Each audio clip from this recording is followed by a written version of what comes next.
Hi guys. Finally, I'm going to talk about Lawrence.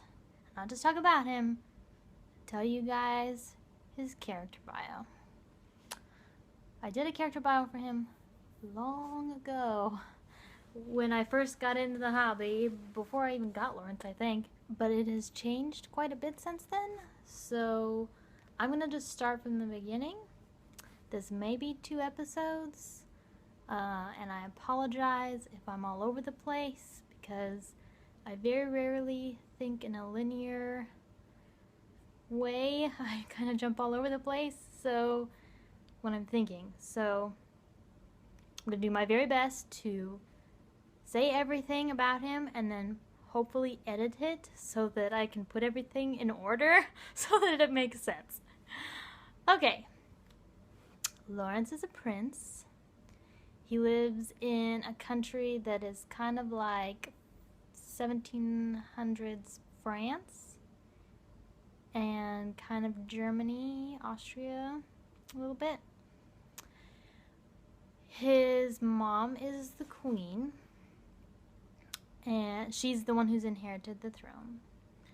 And he has several brothers and sisters, but all of them die, unfortunately, because it's a 1700s like time period, and they have 1700s like medical stuff. His mom is not crazy, but she does have some mental disturbances, I guess. Sorry for my dog's very loud panting. It's a little warm in here. She definitely suffers from depression. She might be bipolar.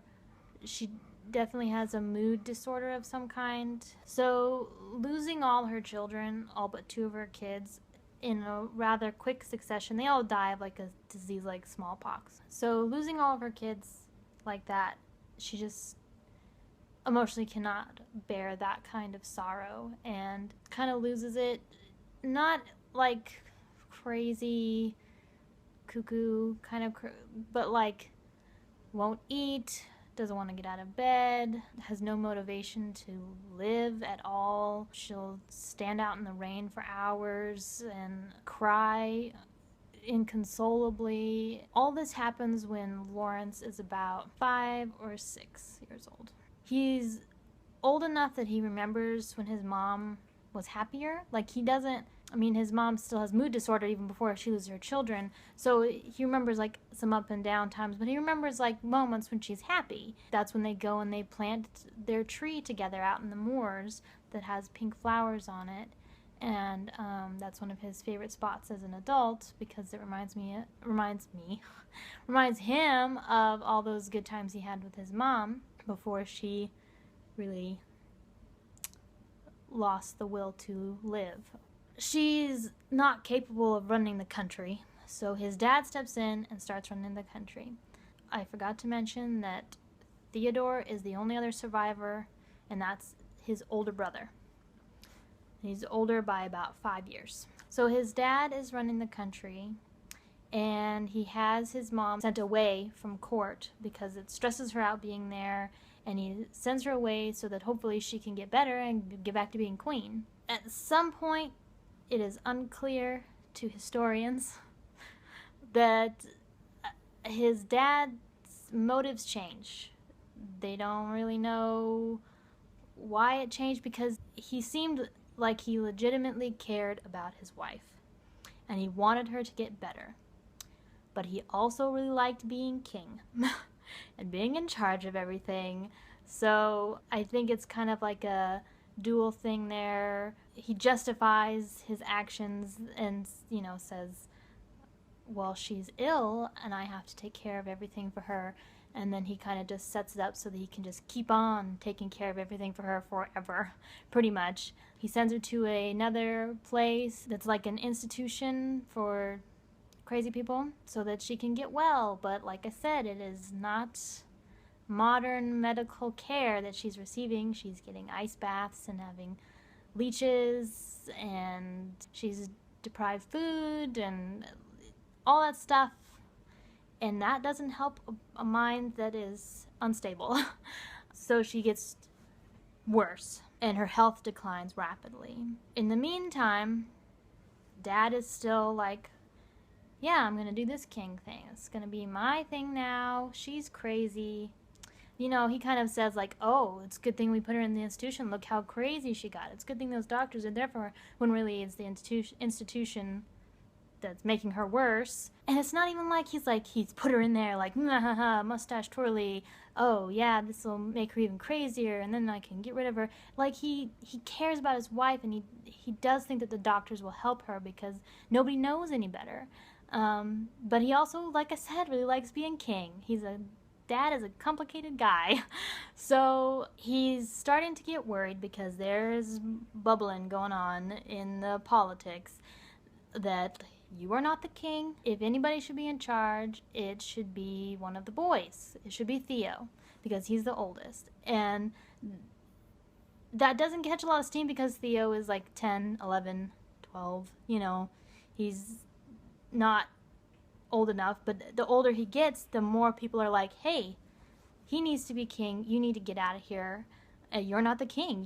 You have no claim to the throne. You're only in here because by marriage, and the boys are the rightful heirs to the throne. So Dad is like, well, I mean, he's not old enough, and she's crazy. Lawrence is still a little, 9 years old, so I'm the king until they get old enough. But he's kind of starting to like send them away from court more often. He sends them out. Oh, go out and be on vacation for a few months, a year, whatever. He's getting them away from court, getting them away from the factions that are like rooting for the boys. During the time when he's kind of sent away out to the country, away from court, he's sent out to this, not a cabin because they're royalty, so it's like a huge mansion, villa thing. But they call it something quaint like the cabin or the shack or the something, because they're like wallowing in money, and so they think it's cute or whatever. But anyways, he lives out there, and out there when he's 5, 6, 7, 8 years-ish old, 9, or that for like 3, 4 years, he is around the peasant children that kind of live around this villa. And one of those peasant children happens to be Felina, and they played together very often. And she has a huge family. She's like one of 6 or something, and they're poor. I mean, I feel like his dad or her dad is like he's like a merchant or a craftsman of some kind, and then her mom is like a stay-at-home mom. So they're not like beggars. They're just like the peasant class, But they make a good enough living. It's hard when you got 6 kids, so sometimes it's a little bit of scraping by, but they are making it. And I feel like probably her mom does like crafts or something to help kind of keep money coming in or whatever. So he is hanging out with her all of his childhood, that 5 to 9 years old. It starts to get heated. His mom dies when he's about 11, 12. Theo's about 16, 17 from her terrible care at the institution. She finally dies, and all the shit hits the fan, because now there isn't this thing like Mom's might get better. Dad's gonna just take control for now until she's better, and then she'll come back. But now there's no chance of that. So Theo is now old enough. He's 17. He could become king. It wouldn't be like a boy king. So now the factions are like, we want Theo to be king. You are not the king. But then there's also the people who are rooting for the dad, who are like, no, he's a good king and he should be king, and Theo, whatever the excuses are, they are rooting for Dad. So it's Dad and Theo. And Dad decides, in a surprising move, to have them imprisoned under some bullshit thing. Oh, they're not legitimate. She was having an affair or something. Because now that he doesn't have the guilt of kind of taking it under her, nose kind of thing, he feels more justified that he can become king. So he has the boys imprisoned in a similar thing to like the Tower of London, where they're alone. It's just the two of them. They are imprisoned, I'm thinking, a year or so. Year or two. I don't know yet. Year-ish. Sounds good. That sounds like plenty long time for Lawrence to be fully traumatized from... He's got to have some trauma. I think a year would be plenty of time to be imprisoned in a tower for him to be traumatized and have some serious issues from that. They're imprisoned, but the faction that is rooting for the boys gets together and they are able to free the boys from their imprisonment. And they go to like a neighboring country that's like rooting for the boys as well because of whatever politics. You know, if you know anything about royalty and politics of that kind of stuff, it's like there's all these people rooting for other people and for their own gains. Like, they like Theo's side because whatever reasons they have. It's all politics. Which is hilarious because I don't even like politics in real life, and yet I wrote this whole in-depth thing. It's all politics. Anyway, so they escape and they get to this other country, and there they build an army and are able to build a big enough army that they can fight with their dad. So Theo goes to war. Lawrence does not go a-warring because he's, what? Theo's like 18. Lawrence, he's like just on the edge of like being old enough, but I think Theo knows like my brother's got some emotional problems. I really don't think we should throw him into battle. I feel like that would be detrimental to his well-being. And then he also kind of, he doesn't say that, but he kind of backs it up with like, well, if I die in battle, you'll have Lawrence as a backup king or whatever. So Theo goes and he battles his dad. And they battle for like, I don't know, a year or two or something. And maybe 2 years. They're battling the whole time. There's a big civil war. It's a big deal. Everyone's in strife and it's battle, battle, battle. Finally, Theo is victorious. And he defeats his dad. I feel like his dad dies not so like honorably, like with an arrow in his eye or something. I mean, he'll die in glorious battle or whatever, but I feel like he didn't leave a pretty corpse behind. So his dad's dead. So now Theo's gonna be the king. Everybody's happy. And just turns out Theo is an awesome king. I kind of think of him, I think it's Edward V. I want to say Edward V. That of England that I base Theo off of, because Theo, he's like a good king. He's good at like breaking up factions, and he's good at like working with people, and he's good at all that politics stuff. He also loves the ladies. He loves to gamble. He loves to drink and party. He's the king. He can do what he likes. He was in prison and had a crap-ass childhood. He's gonna live it up as a king. So that is where him and Theo, Lawrence and Theo are pretty different.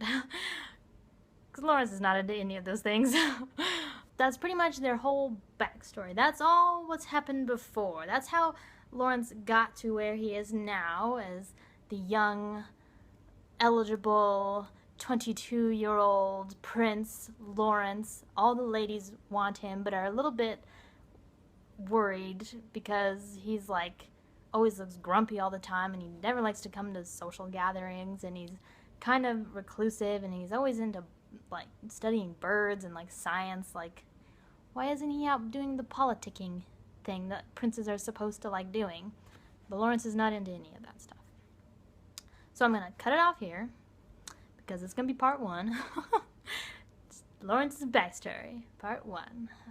And then I'm gonna do part 2. It's gonna be Lawrence right now, and then future time, which is more blurry. Past is pretty much solid. That's pretty much what happens with the past. And actually speaking to you guys now and like saying stuff out loud has helped me cement even more things into place and make more connections and make it make more sense. So I'll cut it off here and I'll go on to part 2.